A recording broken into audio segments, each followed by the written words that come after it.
मैरवा स्थित चननिया देवी मंदिर अपने चमत्कारों के लिए प्रसिद्ध है। यही मंदिर को जानने और समझने के लिए हम आ गए हैं चननिया देवी मंदिर, जो मैरवा स्टेशन से थोड़ी ही दूर पर स्थित है। तो चलिए हम चलते हैं, मंदिर को एक्सप्लोर करते हैं और दिखाते हैं क्या है यहाँ के लिए प्रसिद्ध। लेकिन इसके पहले यदि आपने हमारे चैनल को सब्सक्राइब नहीं किया है तो सब्सक्राइब कर लें और बेल आइकन को भी दबा दें।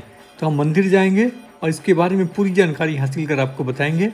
तो चलिए, हम सीढ़ियाँ चढ़ रहे हैं और जल्द ही मंदिर पहुंचने वाले हैं। चूँकि ये मंदिर थोड़ी ऊंचाई पर स्थित है, यह एक तरह का गढ़ है, तो हम सीढ़ियाँ चढ़ते हुए अब मंदिर के पास पहुंच गए हैं। तो चलिए, हम मंदिर में प्रवेश करेंगे और दिखाएंगे कि क्या है यहाँ के बारे में प्रसिद्ध और क्यों इतने भक्त चननिया देवी मंदिर का रुख करते हैं। तो चलिए, हम मंदिर के गेट पर पहुँच गए और ये देखिए, लाल और पीले रंग से बना ये मंदिर बहुत ही सुंदर दिखता है, दूर से ही आकर्षित करता है आपको। और यहाँ पे लगातार पूजा होती रहती है। तो चलिए देखिए, दूर दूर से भक्त यहाँ पे आते हैं और अपनी मनोकामना के लिए चननिया देवी मंदिर में प्रार्थना करते हैं और मन्नत मांगते हैं कि यदि हमारी मनोकामना पूर्ण हुई तो हम यहाँ पे विशेष पूजा करेंगे। तो चलिए, हम अंदर चलते हैं। चूँकि ये मंदिर की कुछ मूर्तियाँ टूट गई थी तो यहाँ पर रिप्लेसमेंट का काम जारी है। तो हम आपको ढकी हुई मूर्तियाँ जो प्राण प्रतिष्ठा के लिए ढकी हुई हैं उनको दिखाएंगे और पुरानी मूर्तियाँ भी दिखाएंगे। तो चलिए, ये देखिए, विंध्याचल बाबा हैं ये, जो मंदिर के पुजारी हैं और इनके बेटे भी हैं जो पूजा करते हैं।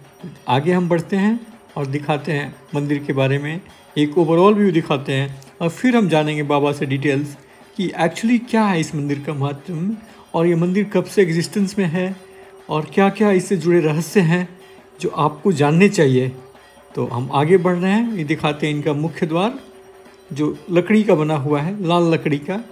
हम आगे चल के दिखा रहे हैं आपको इससे जुड़ी और भी चीज़ें। ये घंटा है, हम बजा के आगे बढ़ते हुए, जैसे मंदिरों में होता है वैसा ही हम कर रहे हैं। हम आगे बढ़ रहे हैं, दिखाते हैं आपको एक आसपास क्या पेरिफेरी में क्या क्या चीज़ें हैं ये भी आपको दिखाते हैं, ताकि आपको एक संपूर्ण व्यू मंदिर का मिल सके। देखिए, हम आगे बढ़ रहे हैं, एक छोटा सा मंदिर इसके साथ में भी है। अमूमन भारतीय मंदिरों में होता है कि जो मुख्य देवता या देवी होती हैं उनके अलावा भी कई सारी मूर्तियाँ होती हैं। तो हम यहाँ पे आ गए हैं, दिखाते हैं आपको ये मंदिर। ये देखिए, ये भी मंदिर कुछ कम आकर्षक नहीं है। आगे बढ़ रहे हैं हम यहाँ से और ये देखिए आगे बढ़ते हुए यहाँ से हम, इसके बाद हम आपको दिखा रहे हैं यहाँ की यज्ञशाला। यज्ञशाला में लोग चारों तरफ चक्कर काटते हैं और चक्कर काट के जब यज्ञ होता है तो परिक्रमा एक तरह की होती है, वो परिक्रमा पूरी करते हैं। मैं आपको बता दूं कि मंदिर मैरवा स्टेशन से थोड़ी ही दूर पर स्थित है। मैरवा स्टेशन के अपोजिट साइड जब आप निकलिएगा तो आपको थोड़ी ही दूर वॉकिंग पे है। वैसे आप रोड से आना चाहें तो थोड़ा रूट लंबा है, बट आप वहाँ पे जाने का रास्ता मौजूद है। तो हम चलिए चलते हैं, आपको यज्ञशाला दिखा दी। अब हम आगे बढ़ेंगे और दिखाएंगे मंदिर का अंदर का दृश्य।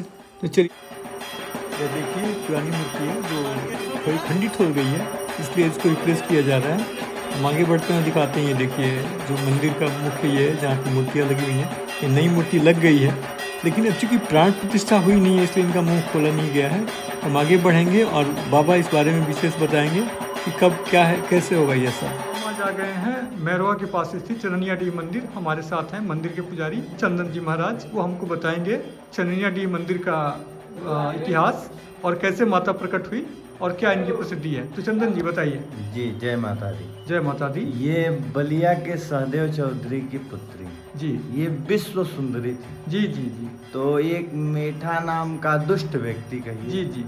तो इनसे जबरन शादी करना चाहता था। जी जी। इस विश्व सुंदरी थी, यादव कुल की थी जी और दुष्ट प्रवृत्ति का था। जी।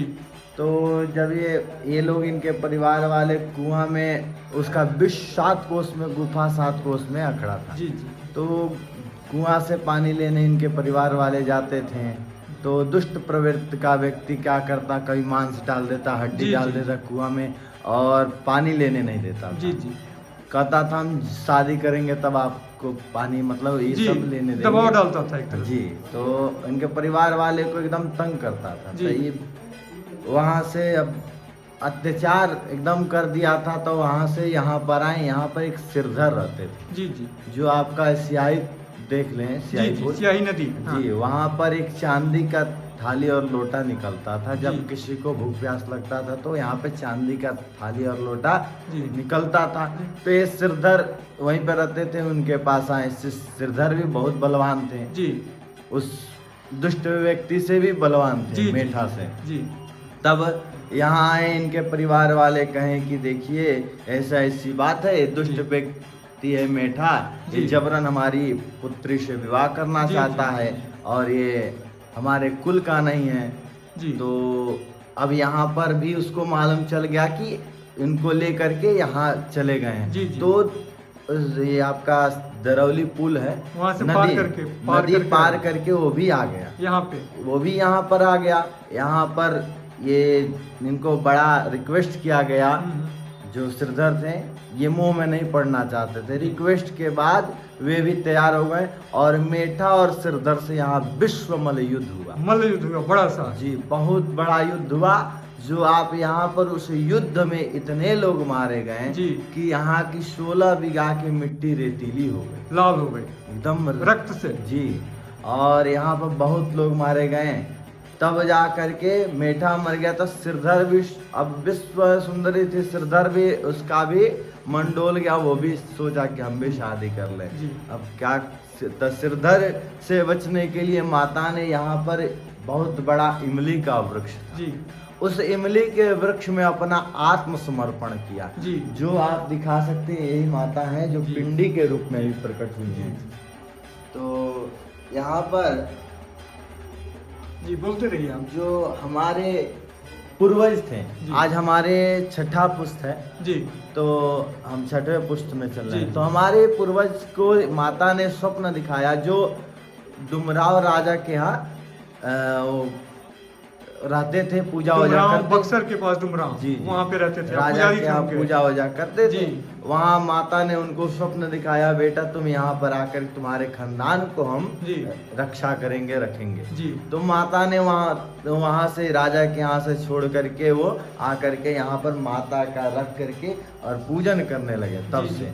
और पूजन चलते हमारे, उसके बाद हमारे बाबा थे स्वर्गीय जगदीश मिश्र जी, ऐसे करते आज हम छठे पुष्ट में हैं जी। तो माता का ऐसे आगमन हुआ और तब से माता की कृपा से जो पुत्र जिनको नहीं होता, एक बार माता से मांगते हैं उनका पुत्र होता है। देखिए जितने आप देख रहे हैं मंदिर में कार्य, सब जिनका जिनका कार्य सफल हुआ, मनोकामना पूर्ण हुई है जी। तो वो अपना दान चाहिए होता है या संतान चाहिए होती है, वो लोगों का विशेष महत्व इस मंदिर के लिए। और भूत प्रेत का भी है, तो कुछ नहीं, यहाँ पर केवल आने से सब बाधा दूर हो जाता है माता के दरबार में। और यहाँ पर माता का मूर्ति था जो आज से 45 वर्ष पहले ये मूर्ति माता का ये जो मूर्ति आपको दिखा रहे हैं हम साथ में, ये मूर्ति दिखा रहे हैं, खंडित हो गई, ये मूर्ति खंडित हो गई है, तो इसलिए नई मूर्ति लाई गई है, जिसका प्रतिष्ठा 10 तारीख से होता है। इसलिए अभी माता का चेहरा ढका हुआ आप देख सकते हैं। तो हमारे साथ चंदन मिश्रा जी, जिन्होंने मूर्ति के बारे में काफ़ी डिटेल से बताया। वीडियो हम दिखा रहे हैं आपको हवन कुंड, ये मंदिर के से जुड़ा हवन कुंड है, जहाँ पे लोग आके हवन करते हैं और पूजा करते हैं। देखिए बहुत ही व्यवस्थित तरीके से बना हुआ है ताकि ज़्यादा से ज़्यादा लोगों को एकोमोडेट किया जा सकते हैं। वीडियो देखते रहने के लिए आपका धन्यवाद।